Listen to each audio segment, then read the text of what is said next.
Hi guys, नमस्ते सबको। तो आज हम लोग एक आईटी स्टॉक के बारे में डिस्कस करेंगे जो कि है केपीआईटी टेक्नोलॉजी। ठीक है। ये मोस्टली किस टाइप के सॉफ्टवेयर्स बनाते हैं? ये जो मॉडर्न व्हीकल्स आ रहा है ना, मान लीजिए कि ईवी हुआ या फिर इन फ्यूचर कभी ना कभी तो सेल्फ ड्राइविंग कर आएगा।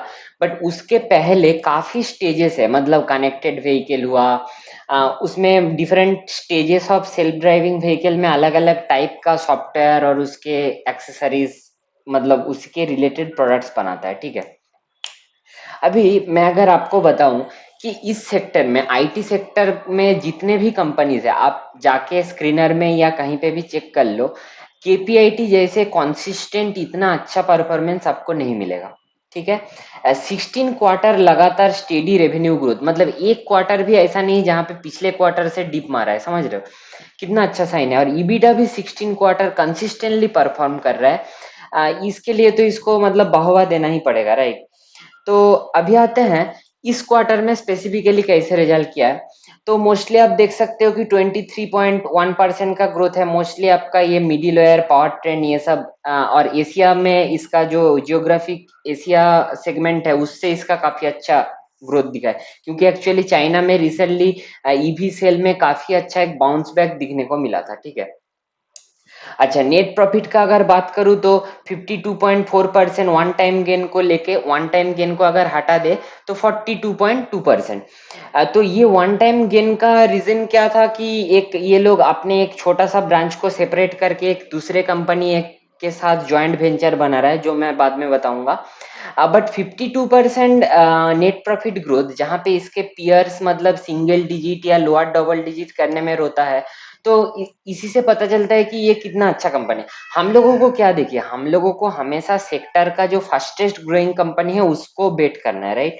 तो उस हिसाब से भी केपीआईटी काफी अच्छा बेट लगता है। अच्छा, ईबिटा भी ईयर ऑन ईयर पे 31% बढ़ा है। और देखिए, मतलब रेवेन्यू 23%, ईबिटा 31% और नेट प्रॉफिट 52%। इसका मतलब क्या है कि इसको कंटिन्यूअसली ऑपरेटिंग लेवरेज भी मिल रहा है। ठीक है। अच्छा, पाइपलाइन भी काफी स्ट्रांग है। 202 मिलियन डॉलर का पाइपलाइन है, मतलब फ्यूचर ग्रोथ भी दिख रहा है, राइट? प्रेडिक्टेबिलिटी है। अभी मैं अगर इसका रेवेन्यू ब्रेकअप का बात करूं तो ये मोस्टली पैसेंजर कार्स और कमर्शियल व्हीकल्स में ही आप देख सकते हो। पैसेंजर कार्स में तो काफी अच्छा ईयर ऑन ईयर लेवल पे ग्रोथ हुआ है, बट कमर्शियल व्हीकल पे थोड़ा डिग्रू दिख रहा है, राइट? क्योंकि कमर्शियल व्हीकल का पूरा मतलब वर्ल्ड में ही हालत खराब है। अच्छा, अभी मैं बिजनेस यूनिट वाइज अगर बात करूं तो इनका मेनली तीन बिजनेस यूनिट है। ठीक है। एक तो है फीचर डेवलपमेंट एंड इंटीग्रेशन, एक है आर्किटेक्चर एंड मिडिलवेयर कंसल्टिंग, और एक है क्लाउड बेस्ड कनेक्टेड सर्विस। ठीक है। तो मैं अभी आपको बताता हूँ कि ये सब क्या क्या है। तो जो फीचर इंटीग्रेशन है ये सब इलेक्ट्रिफिकेशन या फिर एडास बोलता है। ठीक है। मतलब कि आप देखिए कि आज के जो नए नए व्हीकल्स है उसमें कितने डिफरेंट डिफरेंट नया चीज है। जैसे कैमरा में सेंस, मतलब इमेज प्रोसेसिंग लगा रहता है। आप किसी चीज से अगर बहुत नजदीक चले गए तो ऑटोमेटिक आपको bleak bleak bleak bleak sensor देगा।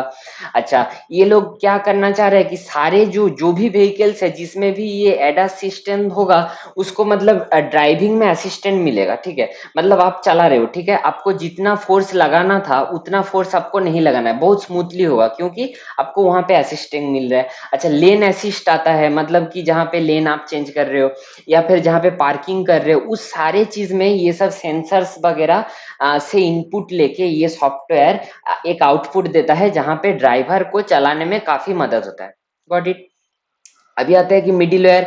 तो मिडिल वेयर में क्या क्या आता है ना, कि ये जो सेंसर्स और मेरा सॉफ्टवेयर, ये दोनों जो आपस में बात कर रहे हैं, राइट, अपने डेटा एक दूसरे को दे रहा है, ये एक दूसरे को उतना आसानी से नहीं दे पाएगा क्योंकि ये दोनों सेम लैंग्वेज पे बात नहीं करते। आप ऐसे सोचो। तो मिडिल वेयर के मदद से हम ऐसे कन्वर्टिंग ये करते हैं कि ये अगर बंगाली में बात कर रहा है और ये इंग्लिश में बात कर रहा है तो इसका बंगाली इंग्लिश में ट्रांसफर करके इसको बोल रहा है, इसका इंग्लिश बंगाली में ट्रांसफर करके इसको बोल रहा है। Kind of like that you can think. अच्छा, बाकी तो इंटेलिजेंट कॉकपिट, डिजिटल कनेक्शन, मतलब क्या बोलेंगे, ये गाड़ी के अंदर से ही आपको पूरा सारा क्लाउड बेस्ड काफी कुछ सॉल्यूशन मिलता है।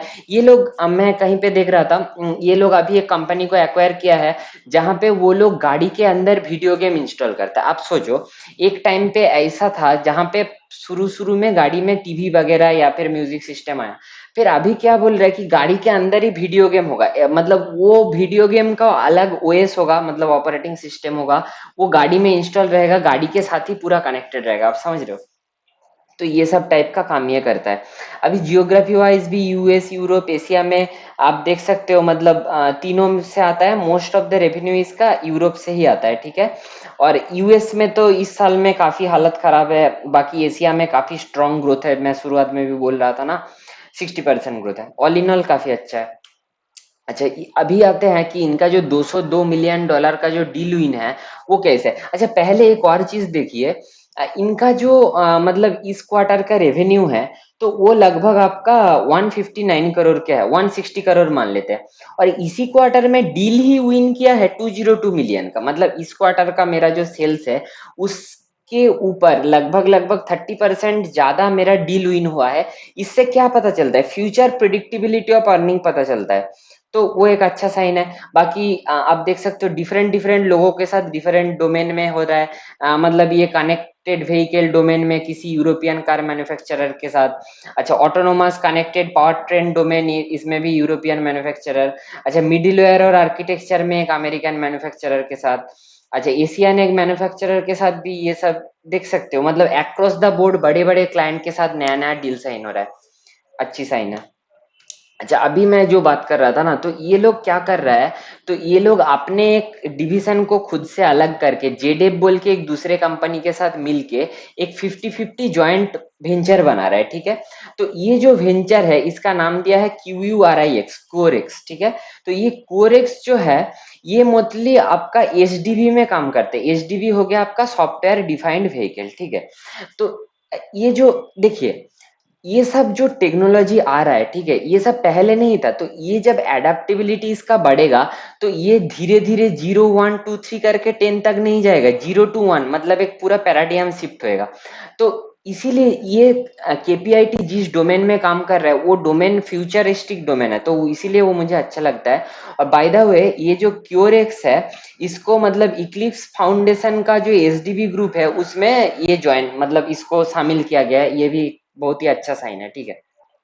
अच्छा, अभी आता है कि ग्रोथ ड्राइवर्स पे। तो अगर मैं बताऊं कि इंडस्ट्री का भी ग्रोथ ड्राइवर काफी अच्छा है, ठीक है, क्योंकि देखिए ये प्रेडिक्ट किया जा रहा है कि 2040 तक मतलब जो बैटरी या फिर हाइब्रिड या फिर ईवी, ये सब जो व्हीकल्स होगा, ये नॉन ईवी व्हीकल्स के नंबर को ओवरटेक करेगा, ठीक है। तो ये सब अगर हो रहा है, तो ये जो बैटरीज हो गया, चार्जिंग हो गया, ये सब अगर इतना बढ़ रहा है, तो ये ऑटोमेटिकली मेरा केपीआईटी को मदद करेगा। अच्छा, और एक क्या बोल रहा है कि ये जो ईवी वाला, ईवी सॉफ्टवेयर वाला जो मतलब टोटल ईवी का जो अपॉर्चुनिटी है, वो 60 बिलियन हो जाएगा 2030 तक, मतलब कितना ज्यादा इंडस्ट्री ग्रोथ का स्कोप है। और ये लोग क्या बोल रहे हैं कि 9% से हम लोग ग्रो कर सकते हैं, ठीक है। ये यहाँ पे आप देख सकते हो, राइट। और यहाँ पे ये लोग एक अपना मतलब प्रेडिक्शन भी दिया है कि किस किस सेगमेंट में किस टाइप का ग्रोथ होगा। तो 9% अगर इंडस्ट्री ग्रोथ हो रहा है, तो आप सोचिए उसी इंडस्ट्री में ऐसा भी प्लेयर रहेगा जो 5-6% से ग्रो करेगा, उसी इंडस्ट्री में ऐसा भी प्लेयर रहेगा जो 20% से ग्रो करेगा, ठीक है। तो हम लोग अभी तक तो केपीआईटी का जो ग्रोथ रेट है वो हमेशा 20% प्लस रहा है। हम लोग को इसको ट्रैक करते रहना है, अगर ऐसा कंटिन्यू रहा तो हम लोग इसको देख सकते हैं। और एक चीज जो है कि ग्लोबली मैं जैसे बोल रहा था कि ऑटोमोबाइल इंडस्ट्री में एक मतलब रिसर्जेंस देखने को मिला, मतलब 2022 में जहाँ पे पूरा फ्लैट फ्लैट था, 2023 में वो 2022 के ऊपर 9% का ग्रोथ मिला है, तो ये भी एक अच्छा साइन है। अभी आते हैं कि इस कंपनी वाइज ग्रोथ ड्राइवर, तो ये जो कंपनी है इसका ROE one of the best है, मैं बाद में स्क्रीनर में भी दिखाऊंगा। तो उतना ज्यादा आरओई होने के कारण ये बहुत कैश जनरेट करता है। इतना कैश जनरेट करता है तो वो री इन्वेस्ट करके छोटे छोटे सॉफ्टवेयर कंपनी को एक्वायर करता है। अच्छा, और भी ऑर्गेनिकली भी आर एन डी में काफी ज्यादा स्पेंड करता है। अच्छा, तो अभी आते हैं कि कंटिन्यूअस एक्सपेंशन क्या कर रहे हैं ये लोग, एडजेसेंट जियोग्राफी पे कर रहे हैं और मतलब एडजेसेंट सॉल्यूशंस पे भी कर रहे हैं, ठीक है। अच्छा, तो ईवी सेक्टर में एक पैराडिगम शिफ्ट होने का चांस है, क्योंकि मतलब क्या बोलेंगे, वो ईसी जो था उससे ईवी में ट्रांसफर हो रहा है, ठीक है। तो उसमें एक चांस है। अच्छा, और क्या बोल रहे हैं कि ये लोग बोल रहे हैं यहाँ से भी हम लोगों का फ्यूचर में फर्दर मार्जिन एक्सपेंशन होगा। तो उससे क्या होगा, उससे मुझे ऑपरेटिंग लेवरेज मिलेगा। वो कैसे मिलेगा, क्योंकि ये लोग बोल रहे हैं प्रोडक्टिविटी इंप्रूवमेंट होगा, ऑफशोर से रेवेन्यू ज्यादा आएगा, डॉलर जितना ज्यादा आएगा उतना तो अच्छा ही है, और बाकी तो फिक्स्ड कॉस्ट पे भी लेवरेज मिल रहा है। तो ऑल इन ऑल बहुत ही अच्छा ये स्टॉक है। अभी आते हैं इसका स्क्रीनर पे।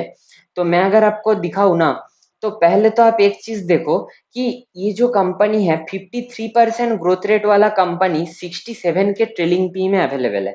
मतलब ये इसका रिसेंट पास्ट में ये अभी काफी लोअर प्राइस पे अवेलेबल है, जो कि मुझे काफी लुक्रेटिव भी लग रहा है, क्योंकि इसका अगर मैं फॉरवर्ड पी कैलकुलेट करूंगा तो 640 के आसपास आ जाएगा, ठीक है। तो 40 के पी में इतना high growth, one of the highest growing IT stock मिल रहा है, तो वो काफी अच्छा है। बाकी इसका आरओई का नंबर देखो, 31.2% आरओई का नंबर, कैन यू इमेजिन। मैं अगर आपको इसका आरओई का ट्रेजेक्टरी भी दिखाऊं, 5 साल का आरओई था 23%, 3 साल का था 27, आप देख सकते हो किस तेजी से बढ़ रहा है। बाकी ये सारे नंबर्स भी आप स्क्रीन को पॉज करके देख सकते हो कि कोई कंप्लेन करने का जगह नहीं है। अच्छा, अभी आते हैं कि इसके पियर्स पे। तो आप ये वाला कॉलम देख लो, तो इसमें सिर्फ टाटा एलेक्सी को छोड़ के मतलब इसके आरओई सबसे ज्यादा है, राइट। बट टाटा एलेक्सी का आरओई तो अच्छा है, बट मतलब वो कहाँ पे फेल कर रहा है, वो प्रॉफिट ग्रोथ पे फेल कर रहा है। मतलब 4% का प्रॉफिट ग्रोथ, ये कोई नंबर है, और उल्टा यहाँ पे 53% 54% का प्रॉफिट ग्रोथ। तो ये सब इसके लिए मैं बोल रहा हूँ, पियर्स में आप अगर कॉम्पिटिटिव एडवांटेज देखोगे तो केपीआईटी सबसे अच्छा लगता है।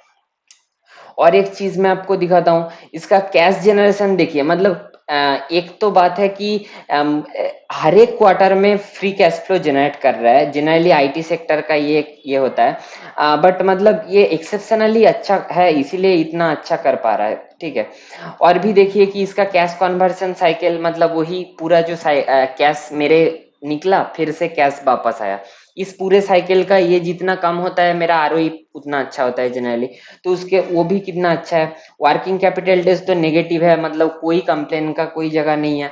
अच्छा, पब्लिक शेयर होल्डिंग परसेंटेज में आप देखो, वहां पे भी मतलब कम हुआ। और डीआईआई मतलब जो भी म्यूचुअल फंड या फिर डोमेस्टिक इंस्टीट्यूशंस है, वो लगातार इसका मतलब परसेंटेज बढ़ा रहा है। ये भी अच्छा साइन है। ऑल इन ऑल काफी अच्छा लगता है। अभी ये स्टॉक जो है अच्छे वैल्यूएशन पे भी अवेलेबल है, मैं आपको वो भी दिखा सकता हूँ। मतलब आप देखो, लास्ट का 3 साल का मैं अगर इसका पी दिखाऊं तो लगातार ईपीएस बढ़ रहा है, और पी मतलब मीडियन के पास है, जो कि अच्छी साइन है। बाकी सेल्स और मार्जिन भी देखो, ये जो बॉटम लाइन का ये जो नेट प्रॉफिट मार्जिन है, वो भी देखो लगातार ऊपर की तरफ जा रहा है। आप यहाँ पे देख सकते हो ना, ये यहाँ पे 11.74, फिर 12.39, फिर 12.55, अभी ऑलमोस्ट 15%। ऑल इन ऑल बहुत ही अच्छा लगता है। बाकी तो कोई भी रिकमेंडेशन नहीं है, कोई इन्फ्लुएंस नहीं होना है। आपको अगर अच्छा लगता है तो आप इसको देख सकते हो। और मेरे वीडियो पसंद आए तो चैनल को लाइक शेयर सब्सक्राइब जरूर करना। Thank you.